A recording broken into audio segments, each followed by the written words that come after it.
I have pulled back from Twitter almost entirely in the last 4 months. We really have no idea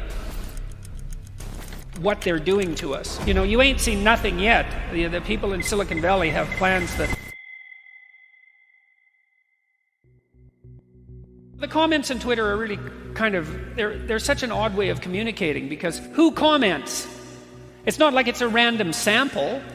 You know, like if I just pointed to 50 people in the audience randomly and asked for an opinion about something, I'd kind of get a good sample of what the audience thought.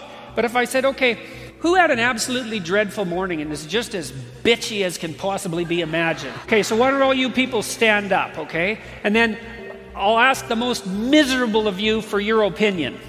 That's kind of what Twitter's like. You don't know what the hell's going on with the person who's commenting. You don't know if they are even real, if they're hiding behind some false pseudonym, or if they're trolling, or like I said, if they just had an absolutely miserable day and need to, you know, throw a dart at someone to alleviate some of their stress. So, and that's a problem with social media in general, all these new communication technologies that we've evolved. We really have no idea what they're doing to us. I mean, they're really, really hard on young women in particular. Young people now, they're just followed by paparazzi, essentially, constantly. And I've watched that with the young teenage daughters of many of my friends. God, it's miserable. We know that there is some relationship between the amount of time people use Facebook, for example, and their mental health, which means the more they use Facebook, the more depressed they are.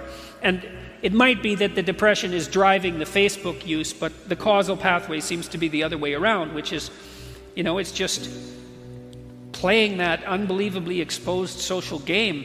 That's hard on people. And these aren't trivial technologies, you know. I mean, they're transforming the way we communicate with one another, and they're completely uncontrolled experiments. We have no idea what the medium or long-term consequences are going to be, and we'll never find out either, because of course the communication landscape changes so quickly that by the time you get adapted to one communication technology, another one has come along that's even more confusing that you now have to master.